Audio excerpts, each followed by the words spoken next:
Hey guys, movies recapped here. The premise of the movie is set in a dystopian future. After a mysterious virus killed most of the Earth's population, less than 2 million survivors are left. As a side effect of the virus, all humans on Earth are blinded, alongside the children born after the plague. Time passes, and sight becomes a myth, something only heavenly creatures are capable of. Over time, other human senses like smell and hearing are heightened, which help people survive without the sense of sight. But the world goes into the medieval period again, and no technology exists. In some rare cases, a few people are believed to be sighted, but they are declared a witch and killed. In the city of Kanzua lives the queen named Cain. She is the leader of the Witchfinder army and the overseer of the entire city that is set over a dam. The queen is extremely religious and thinks that every human who can see is defying God's wish. She exercises her power ruthlessly and murders anyone who spreads heresy about the sense of sight. Then, we are introduced to the Alkeni tribe, settled in the middle of a vast jungle. The leader of the tribe is a fearless warrior, Baba Voss. Baba's wife Magra is going into labor and is being helped by an elder member of the tribe named Paris. Magra cries in pain, asking for her husband, but he cannot be with her because of a more important job. Typical Baba. The tribe is about to be attacked by the Witchfinder, who thinks Magra is a witch. Anyone who comes in their way will also be murdered, but the people are ready to fight with their lives for their leader's wife. Although the entire tribe lacks the sense of sight, they have mastered their hearing and other senses. The experienced members of the tribe predict that around 200 Witchfinder soldiers are rapidly making their way towards them and seem to be armed with dangerous weapons. Baba announces that he will protect his tribe and encourages the others to do the same before blowing the war horn.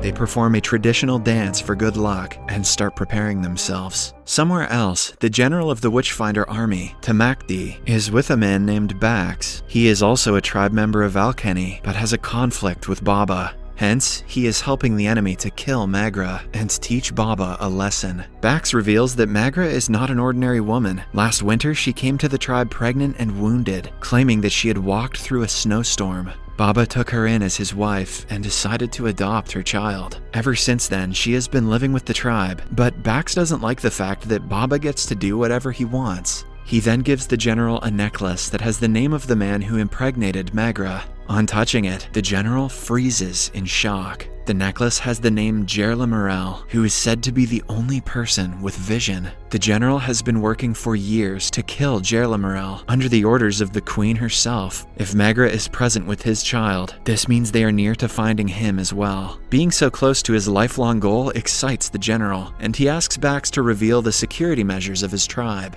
Somewhere else, Magra gives birth to a child and realizes she has another one inside her body. Paris does a C-section, and eventually a boy and a girl are born. In the border of the woods, a wall of stone has been built for the tribe's protection. They use it as a shield and initiate the fight, killing many rivals. When they are about to be overpowered, the wall is broken and the stones fall down the hill, crushing half of the Witchfinder soldiers. After everything calms down, Baba senses that the other half is still at the riverbank. They will attack after a storm passes, so the tribe has only a few hours to prepare. Baba meets his children for the first time, but is troubled about their future. They know that fighting the rest of the army will not be easy. To avoid any more loss of lives, Paris suggests they run away through a secret bridge that most people don't know about. Everyone agrees and makes their way to the bridge under her leadership. When they are halfway through, the general and his army arrive. Initially, they do not comprehend where the villagers are, but they soon sense the presence of the secret bridge and push Bax into it. Baba reaches the other end and cuts the bridge after saving Bax, since he is still a member of the tribe. With the pathway gone, the tribe runs away and the general fails once again. An eagle brings the message of failure to the queen. She goes to the temple and tells the council about the message they received. It turns out that Gerla Morel killed her sister long ago, which is why she wants him dead at all costs. Moreover, to her and her people, someone with sight is a demon. Knowing that 2 of Gerla Morel's children have been born, the queen sends another army of witchfinders to help the troop kill all 3 of them. Somewhere else, the tribe comes to a halt and Magra tells everyone about Jerlamarel. She reveals that the rumors are true and he indeed has been blessed with the power of vision. He doesn't believe in religion and thinks that vision will help make the world a better place, not the other way around. He has also told Magra about a safe place in the middle of the mountains, which will never be found because it is like a maze. Magra takes everyone to the place where they decide to settle down. In the following scene, Baba goes out on a walk with both his children. This is when we find out that they have also been blessed with the power of vision. A while later, he goes into the woods to look for food with his children when they are suddenly attacked by a bear. He tries killing it multiple times, but it only works when an arrow hits the animal. The person who fired the arrow is none other than Jerlamarel himself. He is glad that his children are in safe hands because he has a lot of things to do before being a father to them. Classic Jerlamarel. He tells Baba about the box he can find near a waterfall. He also hands Baba a key to the box and says that the children must be given the box when they reach the age of 12. He suggests they name the boy Coffin and the girl Haniwa, but before saying what the box contains, he runs away. The betrayer, Bax, is also in the woods and hears Baba shout Jerlamarel's name. He suspects something is wrong and tells his aunt about it. Bax's parents were killed because of a punishment at Baba's order, so his entire family is against him. They hire a girl named Shadow to find out what is going on. Shadow is a tribe member who is known for being invisible. She is so good at hiding herself that she has never been noticed by anyone in the tribe, even though she lives with them.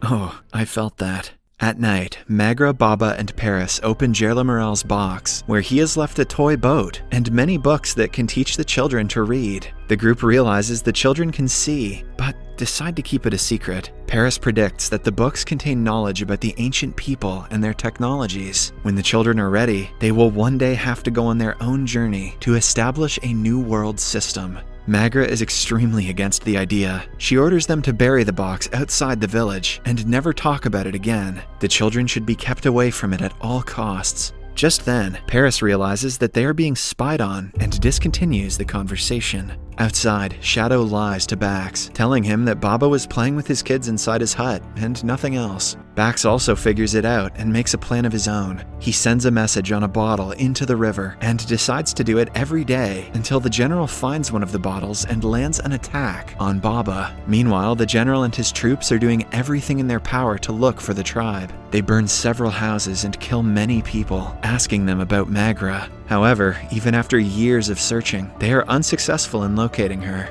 In the dam, the queen gets a message from the general saying that he wants to return home. However, on checking the message closely, she discovers that it has been tampered with. Upon further investigation, she finds out the people of the kingdom are not satisfied with her rule. The dam's condition is getting weaker, and instead of thinking for her people, she is more focused on catching witches, which are of no concern to the kingdom. Hence, 2 members of the council changed the message and are planning to have her killed. Later that day, she kills the council members by hanging them from the ceiling and burning them with electricity. Then, we are shown a montage of Coffin and Haniwa growing up. They keep their sight a secret, but continue watching the tribe and its ritual in ways that no one has. Eventually, 12 years pass, and the time comes when they are supposed to be introduced to books. Paris wants to follow Jerlamarel's orders, but Magra is strictly against it. She wants her children to live a normal life and be happy rather than go into a war with the entire world. Paris understands her concern, but knows that her feelings as a mother cannot come in the way of a better world. Hence, at night, she secretly asks the kids to come to her hut and gives them the books their father left for them.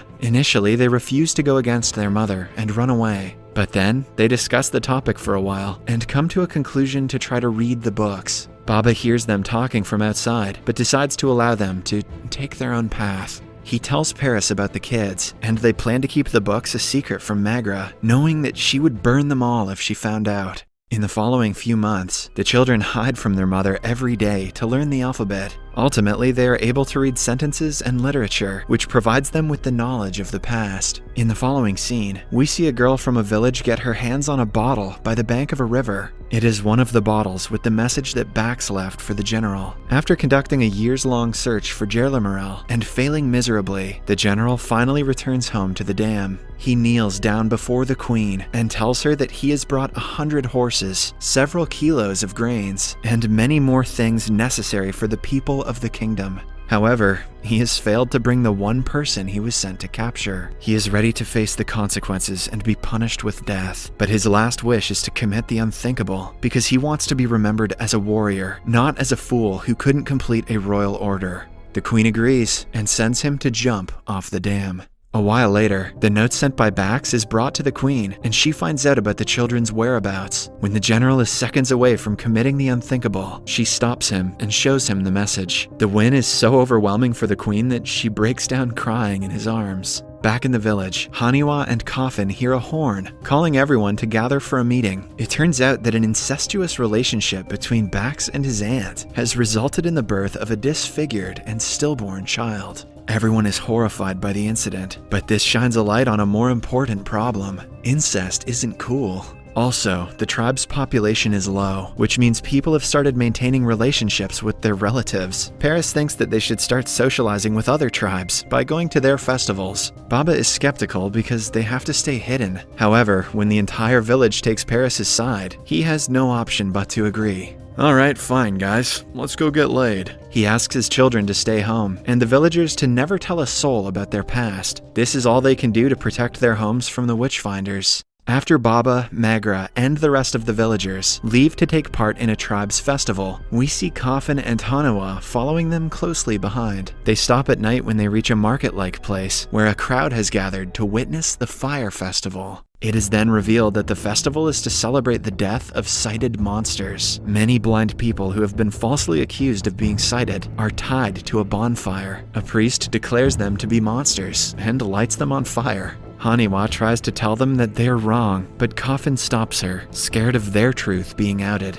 They watch as people gather around the fire, dancing and making love. Paris and Magra are also shocked at the brutal punishment. Paris claims that although they are protected from the witchfinders, the queen's principle is spreading rapidly, turning people into monsters. Unable to watch the ritual anymore, Coffin walks away from the crowd. When no one is around, he is approached by slave traders who abduct him and take him away. Not just Coffin, but the slaves have kidnapped many children from several tribes. Haniwa finds her brother missing and quickly goes to tell her parents. A search party sets out to look for him, consisting of Baba, Magra, Paris, Haniwa, and many more. In the meantime, the slave traders have tied the children's hands and mouths and are following a cloud of smoke to a different town. An hour later, they reach a building where the slaves' hands are untied and they are kept on the ground. The search party comes across a recently burnt piece of wood and assumes that the traders were here some time ago. There is no way for them to be sure until Haniwa notices her brother's writing on a rock. He has asked them to follow the signs to get to him. When Haniwa tells everyone about the sign, Magra is shocked. She inquires how Haniwa knows what he wrote and eventually finds out that her children know how to read. They have followed in their father's footsteps and are planning to do the same in the future. Magra fumes in rage, wanting her children to be dumb and useless, I guess. But her priority is to look for her son. The rescue group also reaches the building where the slaves are kept. Baba tells everyone to stay outside while he goes in alone. Haniwa argues that she wants to join him, but Baba doesn't want her to see what he will become in front of his enemies. He has spent the first half of his life in similar circumstances, killing many people, but he doesn't want his daughter to see him like that. He then attacks the guard and quietly brings him to the place where the slaves are kept. Coffin sees them and makes a noise to alert his father of the presence. As Baba hears it, he turns into a beast and kills all the traders one after another. By the end of the fight, his own son can hardly recognize him. At last, Baba catches the leader of the gang and stabs him in his throat. Damn, Aquaman just went dark. Coffin finally meets his mother, who hugs him at first but then pushes him away for hiding such a huge part of their lives from her. When they reach the village, the children apologize to their mother and reveal that they have to travel far away someday according to books that they have been given. An emotional Magra hugs them, finally coming to terms that they are their own people. Outside, Baba hears a dog barking and realizes that they are being approached by the enemy. Then we see the general and his army arrive at the village. At the same time, Magra brings out a tiny pouch that has something important inside it, but before she can hand it to her children, the news about the attack spreads in the tribe. Bak starts telling everyone to hand Magra over to the enemies to save their lives. An enraged Coffin takes advantage of the situation and holds Bax hostage. Using him, he and his family manage to run away from the village. They are followed by Shadow, who wants to join them in the journey. When the family is far enough, Haniwa wants to kill Bax for everything he did. However, Coffin lets him free to prove that they are not the monster that people paint them as. After everyone walks away, Bax yet again returns to the village and tells the general about the escapees. The army holds the entire village at knife point, declaring that until the real Coffin and Haniwa are found, they are all witches. Somewhere else, Baba and the family reach a riverbank and get on a boat he made over the years. Just when they are about to sail, they are surrounded by the enemy. The general announces that he has spent his entire life looking for Jerla Morel's children and is not going to back down now that they are so close. He also threatens to kill the entire village if they put up a fight or refuse to come with him. The rival soldiers get into the water and close on the boat. When they are close enough, Baba kills a man, which makes the others find out their exact location. This gives rise to a battle between the two parties. In the middle of the fight, Haniwa shoots an arrow at Bax and kills him. Baba manages to row the boat further away where the water is deep. Since the army doesn't have a boat, they yet again lose the family. The general kills Bax to protect him from suffering further, and orders a commander to kill everyone in the tribe. Paris, who is also on the boat, shows everyone a map left by Jerla Morel for his children. They have two options, either to follow the map and go along the river, or to take a path along the forest and go to a safe place. They take a vote and decide to follow Jerla Morel's map. Magra is not happy about the decision, but has no room to argue. No one listens to Magra. A while later, they stop at the bank to take a rest for the night. Back in the kingdom, the queen finds out about Baba and his family escaping one more time. The council members request that she focus on the kingdom because it needs more care than her religious beliefs. It is then revealed that the queen used to be in love with Jerla Morel long ago, but he didn't reciprocate the feeling. I wonder how many horrible decisions were made by leaders in the past because they were butthurt or got cucked. The people think they are being ruled by a lovesick queen who only thinks of herself. They have lost people and treasures because of her ego, and are vocal about it as well. The queen abruptly leaves the meeting and later assassinates the council members who were opposing her earlier. The following morning, Baba and the group wake up to their belongings missing. Even the pouch that was close to Magra has disappeared. As they try to look for them, Coffin notices someone standing a few yards away. Somewhere else, the queen is told that the people are protesting for her to be removed from the throne. There is no one on her side, and she is bound to be punished for the deaths she caused. Enraged by their audacity, the queen makes the decision to end the entire kingdom and look for Jerla Morel on her own. She closes the dam, which destabilizes it, causing it to move aggressively. As it starts to flood and break, she runs away in a carriage with her dog and her close assistant. The people of the kingdom are left to die. To see what happens next, watch the second part in Series Recapped.